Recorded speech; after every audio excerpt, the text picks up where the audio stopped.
Ladies and gentlemen, welcome back to the Cringy Movie Collection Podcast with me, Raf, and also Ludo is here. Yes, I'm Ludo. Hello. Can we do a thing, next episode, can we try to do the shortest intro yet? And it's like 10 seconds. You can try now. No, because we're already talking. What? We're not going to restart this 3, recording. 2, 1, do again. No, I don't want to just do it without teasing it, because it would be maybe too weird if out of nowhere it was like dum dum dum dum dum dum dum dum. But I think it would be funny. So this podcast is not sponsored by Nike because otherwise we would just do it.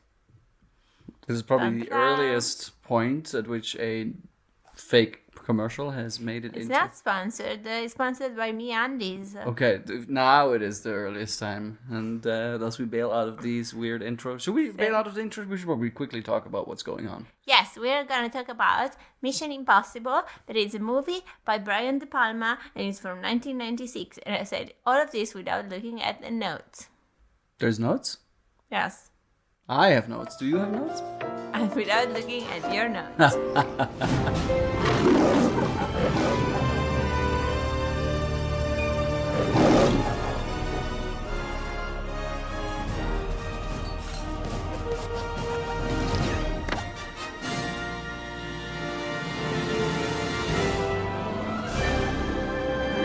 How did you get this? Did you buy it? Why did you get it?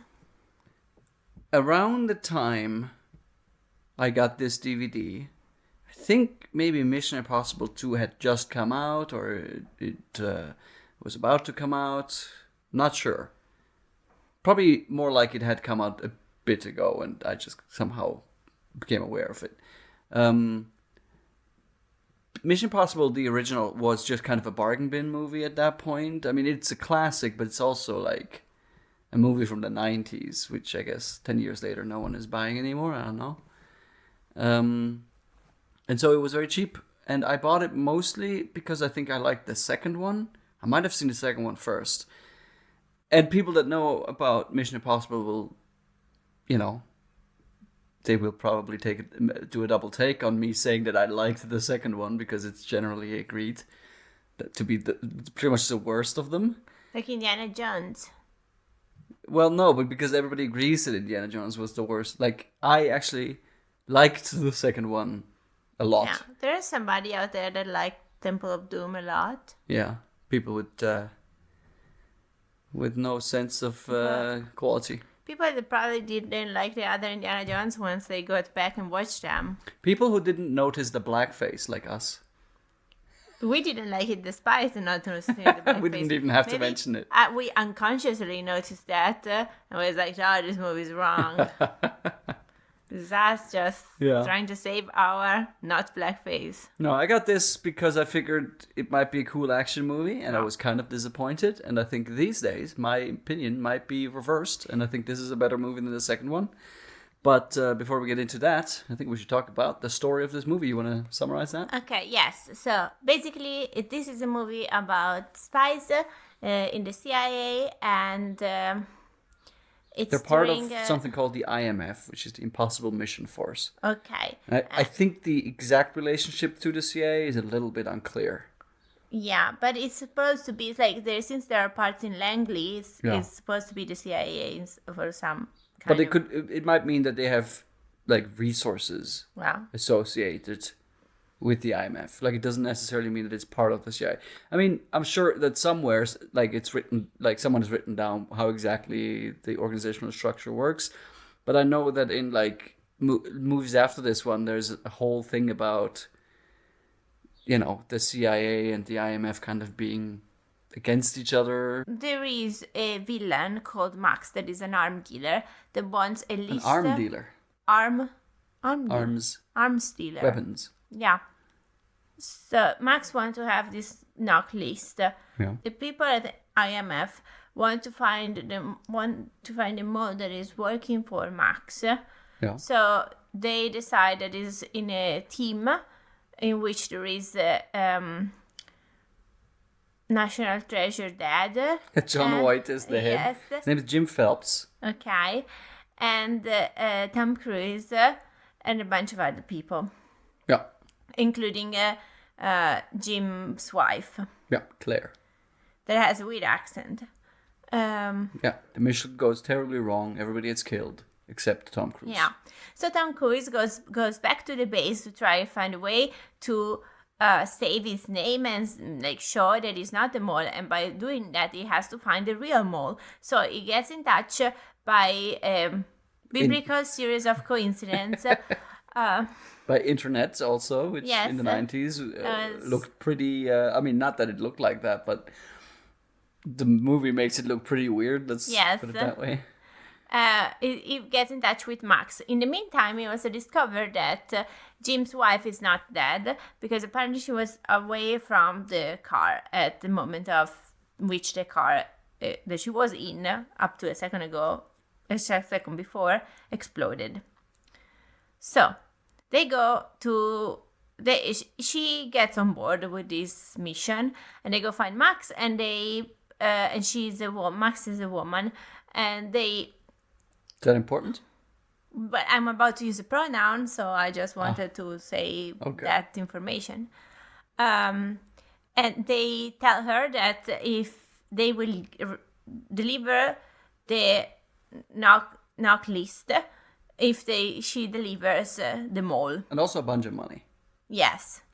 $10 million. So this brings us to two action scenes, one in which they retrieve the knock list from Langley, and we got introduced to two more characters. Right. Ethan Hunt, Tom Cruise's character, recruits two people who were disavowed from the IMF to help him with breaking into the CIA. Yeah, and they successfully do it, and then there is a big final action scene on a train, like the train that goes from London to Paris. So it has a tunnel in it. Like it's not in the train, it goes through a tunnel.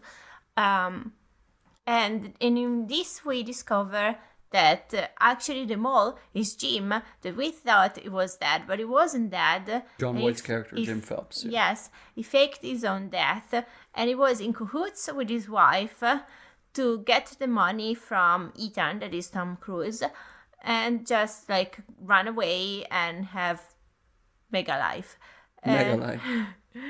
But Ethan saves the day and everybody gets caught, even Max. And then at the end, we see Ethan Hunt on the airplane and it looks like he's been delivered a new mission. Yes. So he's like now maybe the head of his team. So you have never seen a Mission Impossible movie? No, I just heard the theme song. That's good. Mission Impossible is a thing that you know even a little, like James Bond or The Godfather. Like you don't have to have seen these movies to know a little bit about it. So what were the things you already knew, and maybe what kind of expectations did you have of this movie? So this is like what you assume that just by existing as a human, you know something about Mission Impossible. You know the music, for example. Yes.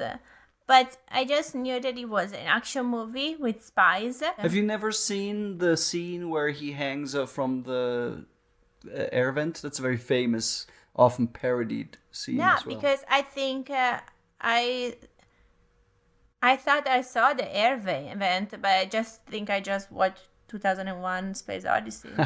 Because that room was white and kind of futuristic. Yes, I think I've never seen any part of this movie. That's a really iconic thing. The other iconic thing is in video games, sometimes we would play like Battlefield, and in Battlefield, like some maps have like tunnels, and you have a helicopter and you fly into the tunnel. You're obligated to go dum dum dum dum dum. Yeah. Did you know that Mission Impossible, the movie, is based on a TV show? No, I don't know anything about this. Jim Phelps is actually a character that from the TV series, but he's the good guy in the TV series. So now he became the bad guy. In this movie, he turns evil. Yeah. And I think there might have been some people who did not like that, particularly people involved in making the original show. But also because I don't think he works very well as an evil guy. You think so? Why? I mean, his motivation is money. That he doesn't like that he just saves the world over and over and gets nothing for it, right? Which makes a little more sense in the context of the TV show Like, we know that he's done that. But it also makes less sense because in the TV show, we have established that he's a good guy. But he chose to be a spy, and you will, like, if you choose to be a spy, you will never really get publicly recognized or anything. It's like you're not allowed to have that big an ego. Yeah. It's like, what do you think you were going to do? Yeah. Just waltz on Washington, parading your accomplishments. Either we need more in-depth knowledge of its kind of like it's a childish motivation, like, and now I need something, and also if we wanted like this recognition and he didn't get it, then he should have done something more meaningful to just go against the IMF and not just, well, I'm gonna sell this knock-leaf and go away with $6 million with my wife. Like, I don't know. It's a selfish motivation, but it's not childish. It's like, look, if you want to go AWOL, you need money. Why not use your current situation? Should also actually, like, this knock-list is really important to the IMF, and it would be an enormous blow if it ended up in the wrong hands. Yeah. As such, it does both. It accomplishes the financial goal, which you need to even do any of this sort. And it does something that basically would destroy the IMF and kill a lot of people, that work for it. Yeah, I don't know. I just feel that it's weird. It's weird watching him when he kills the guy with the elevator. Yeah. It feels that he's enjoying it a bit too much for somebody that is just disenchanted with the IMF and wants to get back to the IMF. Okay. But these people, like, you should still be caring about them. So you should be a little bit less happy about killing them. Yeah. The problem with a character being introduced as good and then turning bad is that you have to hire Sean Bean to do it. No, it's that it is something that goes against kind of like narrative conventions. Like, you don't say this is that and then you just say, actually no, it isn't.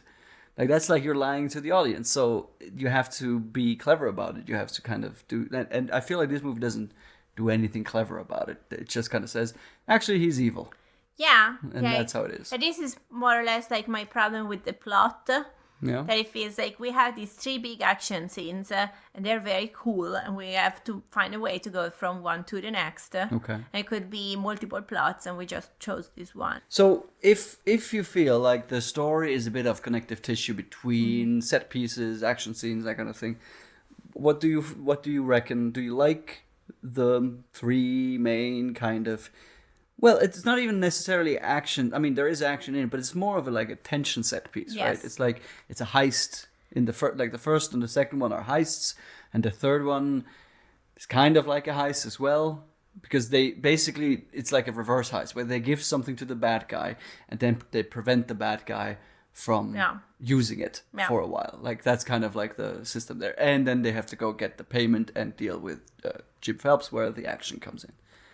But anyway, first action or first set piece, the mission in Prague. The mission in Prague. I don't remember it like super like well, like all. Should I recap it? No, I just think that what I like most about this movie, and I think is more clear in the action scenes, is the weird camera angles. Yeah. And in some action scenes, you really see that they are shot from a weird angle, and this I really like, and I think it's more visible in the second heist in the white room, that it's kind of weird angles. Because we're coming in from the ceiling, which lends itself and sometimes to you don't know what's up and it. down. But I think that also throughout the movie you see them. Look, Brian De Palma does the Dutch angle all the time. Like, it's like the most extreme is the scene where Kittredge, who is the head of the IMF, I suppose, or maybe the liaison to the CIA, I'm not sure. Again, I mean, I'm sure that someone does know this, but like, I've just watched this movie for the first time in like 15 years, so I don't remember. Anyway, Kittredge and Ethan Hunt meet and Kittredge reveals that that things aren't as they seem, and that they suspect Ethan Hunt of being the mole. And it's all shot with cameras under their chins, like it's really quite crazy. I remember actually at university at some point this was brought up as an example of the Dutch angle just being used willy-nilly. Yeah. But I think that's inappropriate. Like, that is the scene where everything goes awry for Ethan Hunt, so it makes sense to make you uncomfortable about it. But there's a lot of this kind of like, you know, the director really wants you to feel uncomfortable in a lot of these situations. Yes. And it makes sense. And I feel that it's nice that also for like very, maybe not so, because the second heist is the weirdest one, but the first one that is kind of like classical, like spy story. We gotta get through this heist. door. We use a disguise. Yes. And then we have a diskette. Actually, they only just set up a camera because they're not there to steal anything. They're there to film something. And then there is like when things start going south, I just like that you just watch the scene from a weird perspective that maybe you haven't watched it. There in are other several movies. points of view shots as well of Ethan Hunt where the camera is in his head. Yeah. Especially at the beginning where they kind of don't want to reveal that he's in disguise. Yeah. But it's kind of strange, I thought. Not necessarily in a good way. Yeah.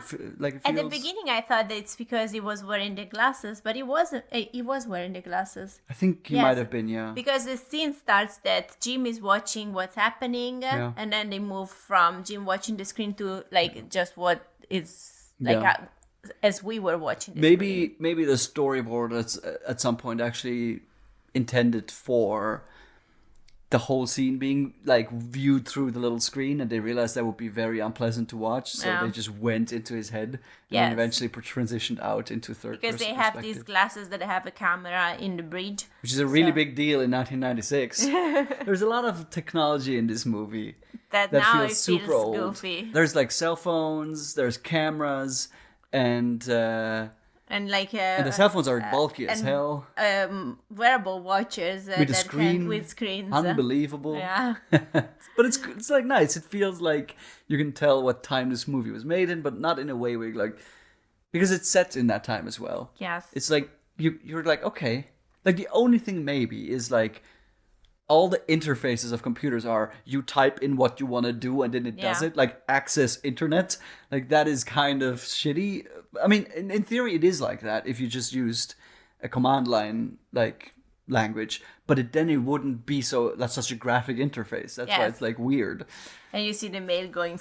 Yeah, there's a big animation. There's a bleep sound when you receive an email. That just like an alarm clock. It will just keep going. That's how rare emails must have been at the time. Like, but also like it doesn't really feel like the internet was like that. It's more like, how can you adapt the internet, which barely exists at the time, for the screen? But I think that when because I'm a fan of rom-com, and when I watched You Got Mail, they had some kind of thing with the it looked like this letter as well. Going through. So maybe they had some proto. I mean, it would be the email program anyway doing it. Like it would be the software doing it. Yeah. So whatever, maybe.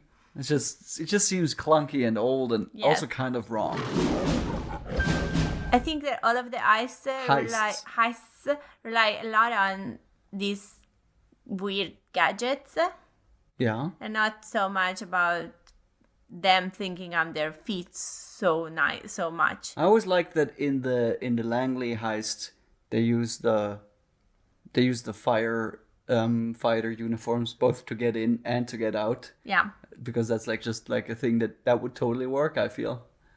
Yeah. But I wanted to ask you, what's your favorite gadget in this movie? Yeah. I like the gum because it's like goofy, because it's just like I have this image in my head.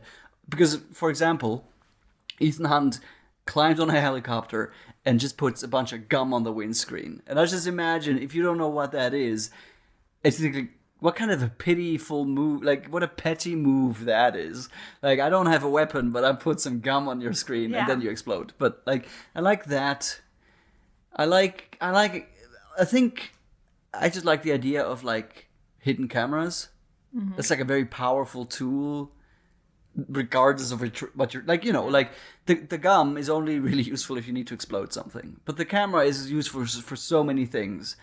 especially if you're like on a clandestine mission for which you might need evidence later, like things like that. So maybe that. Even though you said that camera were not very good for evidence because the resolution was bad. I mean, if they were cameras from the 90s, I would imagine that they would just be a big pixel mess. I mean, in the movie they look okay, but that's movie magic. I like the gum as well, and I feel a bit conflicted because when the head of his department told him that they think the Ethan is the mole, he uses the gum that is an explosive to make a big fish tank explode to go away, so he's not going to be arrested. I feel still very bad for the fish, but I think that's like a cool way of exiting this problem. If you haven't seen this movie, it's not just like a fish tank. Like the walls of this restaurant are basically aquariums.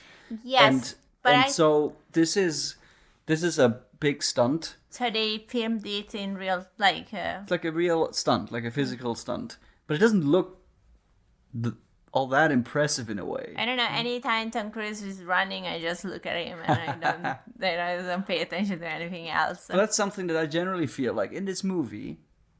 The action, while it's fine and serviceable, we come off of like something like Raiders of the Lost Ark or whatever, which has like incredible stunts. This is a little more understated, a little bit more simple. Like it doesn't rely on really all that much physical stunt work. How do you feel about it? No, but in the second one, it's very physical. For example, when he has to go into this chamber that is very protected and it has a pressure sensor on the floor, so nothing can go there. And I think that there is a lot of physicality when there is the sweat drips on his glasses and he has to stop them, and it's not a big action scene, but that's very physical in that heist. I also think that it's a Brian De Palma thing to have to kind of show gritty, sweaty people, and so in a way it's the perfect scene to actually use it for dramatic effect. Also, maybe like you underestimate or I underestimate like how much core strength you need to do what Tom Cruise does. Because he is basically stretching himself flat for 2 minutes. No. I was not underestimated at the No, time. but I mean, like, this doesn't look spectacular, even though it is actually physically impressive what he's doing, There's a lot of kind of that. Yeah. Whereas, like, this is impressive, but you can't quite tell that it is just from looking at it. How do you feel about action man Tom Cruise in this film? Because at the time, like, in the 90s, I don't remember him doing a lot of action movies, actually. Well, like, Top Gun was late 80s, right? Yeah. And then Mission Impossible, in a way, kind of established him again as, like, this is an action man. And then this was also his franchise. It was like a Wagner Cruise production. So, like, he produced this movie, and he's still producing all of the Mission Impossible movies. This is his kind of... It's actually Cruise Wagner, because his name was Wagner? The first... Yes. Okay. Sorry. So, like, this is his franchise. This is his thing. He wants to be action man Tom Cruise. How you feel about him as kind of that guy? I think I liked him better in Top Gun. Where he was just flying planes? Yes, and he was wearing the pilot suit. And he looked a bit younger. Yeah. I feel like around 96 is when Tom Cruise stopped looking like young stopped Tom aging. Cruise, he was just Tom Cruise. He was young, and he aged and aged and aged. And then around 96 he stopped aging, and now he still looks that way. It's the power of Scientology, I guess. Probably. Oh no, we're gonna get demonetized. Oh no. We're not getting we're not monetized anyway. Don't come and shoot at us, people from Scientology. I heard that they're very powerful and dangerous. And they shoot at us? I don't know. They can be mean if you're mean to them. We're not mean to them. We just said that Scientology gives you like eternal life, eternal youth. Yeah. Or at least Tom Cruise face, which is pretty good. Yeah, nice. I'm gonna get that deal. Anyway. Like, would you want to see a series of action movies with Ethan Hunt? I mean, that's kind of where I'm going with this. I think that Ethan Hunt as a character works. Yeah. I think I like him. I think that Tom Cruise is a good Ethan Hunt. I don't I didn't thought so much that it was Tom Cruise, that I think is probably a compliment on the acting. So it disappears into the role a bit. Yeah, maybe. So probably it's good. That's interesting you would say that, because a lot of people say, actually, when I watch Tom Cruise movie, I see Tom Cruise. Like, he's always the same. That is why I like Top Gun, though, because it's Tom Cruise. I remember do you get the motivation of Ethan Hunt in this movie? To clean his name, he has this. Well, that's obviously kind of the primary like survival instinct, but like a big important moment in this movie is when Jean Reno's character Franz Krieger takes the disc with the knock list, and Tom Cruise has to do some trickery to get it back, and then he gives it to the other guy that he recruited, who is Luther Stickle.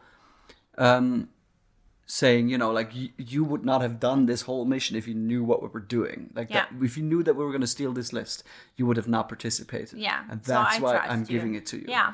And, like, that is a very character-heavy moment for both of them, I feel. Yeah. And I think that's good. We need that when you're going to introduce a character who's going to star in 7 movies in a row as the action man. So we have a little bit of a sense of like what he's about. You know what I mean? There are 7 Mission Impossible movies. I think 7 is like either 7 or 8 is being split in 2, and one of them is coming out right now, which is why. Whoa! There are many Mission Impossibles. Well, they're not so impossible after all. Yeah, I thought that back in the day as well. Like, why is it called Impossible Mission Force? Why do you need an entire force dedicated to the impossible missions if you're saying they're impossible? Like, then it's just a big waste of resources because people will constantly be dying. But the idea is it's like Top Gun. They're the best of the best, Yeah. They can do impossible But they die. things. Gus dies. But if you think about the missions, like, they're not really that impossible. They're like standard spy missions. Yeah. The Langley one, at least the standard movie spy the Langley one feels a little bit more impossible, but only because they make up all these weird things that they can also then make up stuff to deal with it. But it feels more impossible because they're infiltrating their own headquarters, right. So it has to be the most difficult thing to do, because if they were to infiltrate the Kremlin headquarters, it would be easy breezy, because we have to talk bad about the Russians. But the point, of course, is that all the obstacles are not real obstacles, and thus the solutions aren't real solutions either. Like, this room doesn't exist where only one guy is there all day. And I was asking, while we were watching the movie, what does this guy do all day? What is his job at this computer that is so super secure? Also, they have a laser grid, and then they have a weird magic device that disables the laser grid. Yes, that was very lazy though, because but it's like it's the solution is as lazy as the problem, is what I'm saying. Like, and that's kind of the issue with that scene. It's like, while it is a cool scene, a lot of kind of the heist elements of it, the kind of impossible mission elements of it, are kind of random. Like, you could put anything there and then write any solution to it. That's my problem with the plot in general. Well, then you're saying the movie is completely pointless overall, then? I think so, but it's nice to look at. I've never heard anyone call a Brian De Palma movie nice to look at. Shouldn't it be slightly disturbing at all times? But it's sweaty people at weird angles. Can we briefly talk about the ending of this movie? I feel like Jim Phelps fucks up really hard because I don't understand. Like, the end is.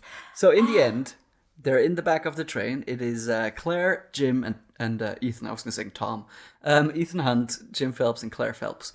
And it's mostly Jim versus Ethan. But Claire is there as well, and she's a little bit torn between them because she is on the side of Jim, but she also doesn't want Jim to kill Ethan. Mm-hmm. And well, she has the point that somebody has to take the blame, so they can just disappear. Yeah, they don't have to kill Tom Cruise there. Yeah. And in fact, it would be kind of suspicious if they did. But anyway, Jim has a gun on Ethan Hunt. So he's about to shoot him, and Claire goes, "Please don't shoot him." So, Jim, who is presumably the idea is that he is so jealous that Claire is protecting Ethan, that he shoots her instead of Ethan Hunt. I don't understand that, because during the movie, it starts with, there could be some, like, romantic interest between these two people when we don't even know that Claire is the wife of Jim, like in the very first scene when Ethan goes and check if Claire's is alright after the interrogation that they were doing. Yeah. And then when Claire is alive, they have this weird interaction in the headquarters in which he tries like to kill her first, but then they're fighting and they're like their heads are very close to each other and it feels like something is, I don't know, is there sexual tension? Is there any tension? Like what's happening there? So, and then we know that they are not interested in each other, and we even have more. No, I don't think that they're not interested in each other. I think they're very close. Yeah. It's just like, obviously, she's the wife of the boss. Yeah. And you're not going to interfere with that. Yes. And also, the whole point here is that Ethan Hunt goes along with this whole fucking thing because he wants to find out. Like, he wants to basically find out that Claire isn't involved, but he doesn't know. But also then we know that it was Jim's idea to use Claire as like bait. It's very pimpy. Oh yeah. He says something like, I've tasted the goods. It's really gross. So I don't know, why is he jealous then? He's jealous because apparently Claire has real feelings. I think that's the idea. But look, if you're fighting a super trained spy and your wife who's on your side, first shoot the super trained spy, then shoot your wife, not the other way around, because you might actually get punched. Right? Like Do you think that the wife is not able to punch? No, I think she is, but she is still kind of on his side. Whereas Ethan is clearly antagonistic to him. That's what I'm saying. It's just the ending is a bit of a letdown, especially with like how they try to build tension overall. Yeah, and then he's just like an idiot. And then they just go on top of the train, and then they have an helicopter on the tunnel. And it looks really stupid. Yeah. Like, not bad. Like, it looks like they might actually be on a train, which I don't think they were. It might be like a wind machine or something. But like, it also looks like if you're trying to accomplish something here, I think you have no chance. Like Tom Cruise goes out in his suit and he flies off the train and he tries to hold on to it and he's just pushed flat. Like, I don't know. I mean, that's when then also like the fact that he does accomplish something makes it like ridiculous. Mm-hmm. You know, like he jumps on the. Like, also, we were watching the movie, right? And we see this helicopter flying behind the train inside a tunnel. Mm-hmm. And then we just see Tom Cruise jumping on the side of the helicopter. And it's like, what the hell is the plan even? Yeah. Apparently, it's to make an explosion that will propel him back onto the train. The whole time? Well, even if it was, how are you going to survive an explosion that you caused 2 meters from, like, your face? Yeah. So, I don't know. It's a bit messy. I like that the arms dealer is a woman, and I think that why? I don't know, because it's kind of surprising. It's even surprising to Ethan that when you say, "Oh, there is this ruthless arms dealer," you just imagine some like Viking dude that barely speaks monosyllables, while there is this jovial old lady, and it's nice, and I think that she has a lot of good sense of humor. And I like it. Very Bond villain style. Yeah, I like a villain with a good, like, that you're kind of like them. Like, you would like to take tea with them. Yeah, it's nice. It's also something typical, I guess, for spy movies is that the main villain tends to be not a heavy. Because you have all these people that Ethan has to fight. Yeah. There's, like, oftentimes the actual, like, the person pulling the strings isn't the physical challenge. Yeah. It's the intellectual challenge. Yeah, like intellectual challenges. Yeah. The thing about the Mission Impossible movies is that I think the idea was to kind of have a different director with each installment so that you could kind of experiment. Like, not experiment, but like have kind of different feels to each movie and have like unique style. I'm not sure if this was always the idea, but certainly it kind of became that for a while until the latest movies. Oh, I'm so sorry to hear. What do you mean? Well, because apparently the only thing that I like about this movie is how this director likes everybody sweating and shot from weird angles. So I know that we have Mission Impossible 2 in the collection. So maybe it's gonna be completely like not worth watching anymore. It's gonna be quite different. Yeah, but it will have it will have doves because it's John Woo. Oh, There's lots of slow mo. You're a big fan of that. Okay. But we could do our little director's game again. What if the sequel was directed by Michael Bay? It's the Batman guy. No, it's the Pearl Harbor Transformers guy. Then there's gonna be some romance. Gonna be a big romance. Yeah. But I do like that there's no romance in this movie. Yeah. So it's gonna be Tom Cruise fighting saving a for lady. love. Yeah, saving a lady. Yeah. And the action will be much more plentiful and much more physical and much more boring than in this movie. But there were gonna be more explosions. Exactly, constant explosions, like Tom Cruise holding a lady through the explosions. Dude, this is not even that far off of the actual sequel. Okay. What's the director you would like to see direct Mission Impossible 2? Mission Impossible 2. Then you get Tom Cruise to be a spy against everybody. Scorsese. Okay.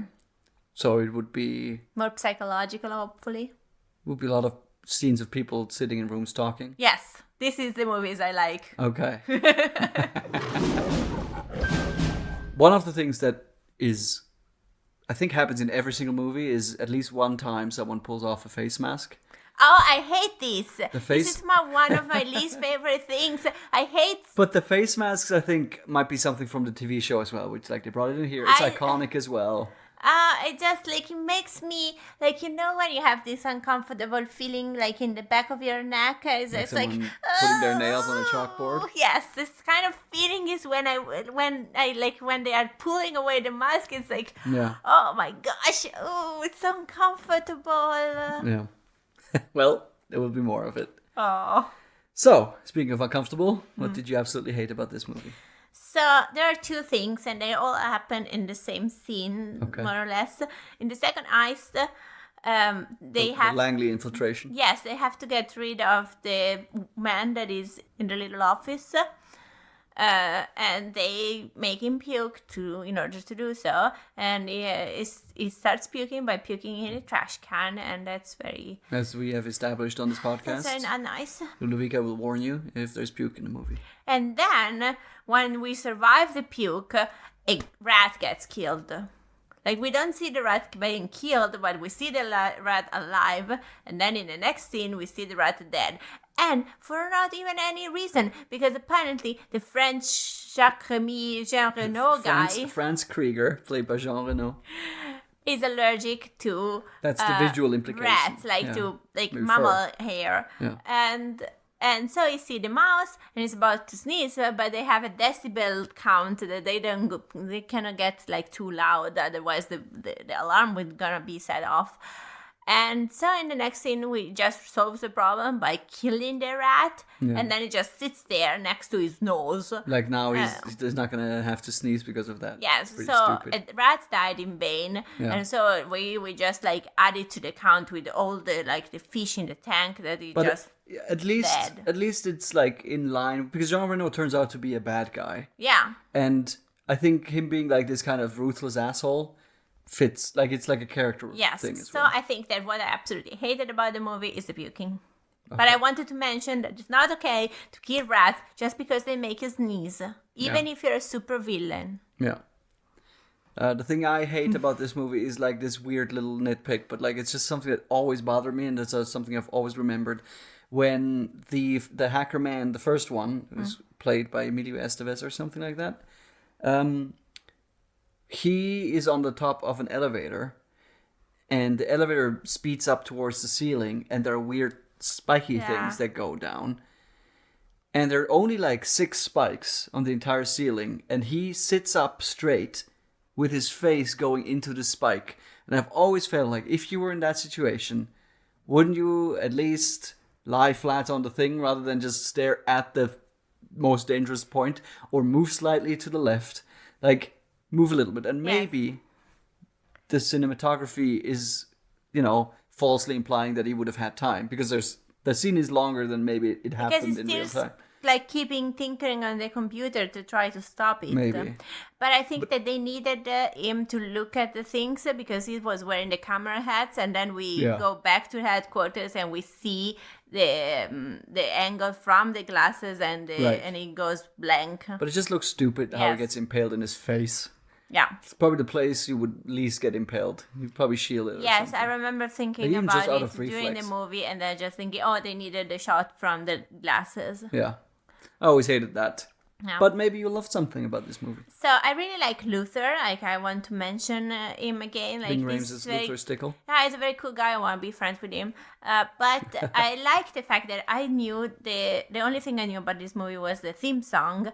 Yeah. And I like how organically it fits in the movie because it's a very recognizable theme song, and it seems like, how can this be believable during like people that they have this song on? Like, how could it fit? And it fits very well. But they only use it twice in the actual movie. Yeah, right? But how many times do they want to use it? I was just thinking, because you liked Indiana Jones so much, that you would have preferred it to be around more. I felt, for example, at the end of the Langley heist, it would have fit perfectly. How they're just running out as fire people, and it was just like them. I think they'll do it much more in future movies, and I think it works there as well. It's just like a fun thing to hear. Yeah. What did you absolutely love about this movie? I just love that whole like Tom Cruise suspended in the air scene. It's great. Speaking of music, they don't use any music in it because the implication is you have to be as quiet as possible, and it's amazing how well that works in building tension. There's just tiny little sound effects, and then also when we cut out of the room, we're still not using music. Tom Cruise looks great in that scene. Like it's just a really good scene. Even if you take it out of context completely and just watch that, like, it's a good time. Even though those glasses, they don't do him much. Maybe he needs them for cameras. Yes, he needs them for cameras, but he doesn't look very good with those glasses.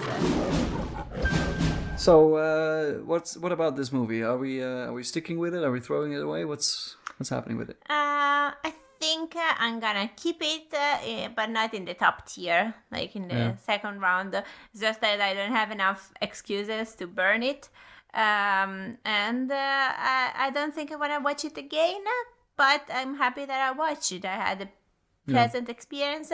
I think I want to watch more of these Brian De Palma guy movies to see some more sweaty people from weird angles. Maybe Scarface. Yeah.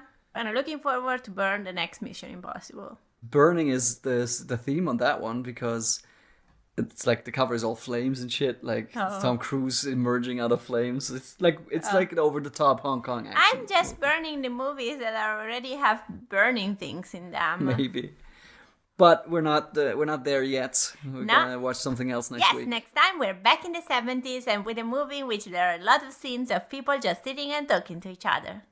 Okay, it's The Godfather Part 2. Yes. From 1974 by Francis Ford Coppola, another friend of, Brian De Palma and Steven Spielberg and all those people, all these new Hollywood guys and going through their collection. One of my picks. All right. Bye. Not bye yet. Please subscribe to the podcast.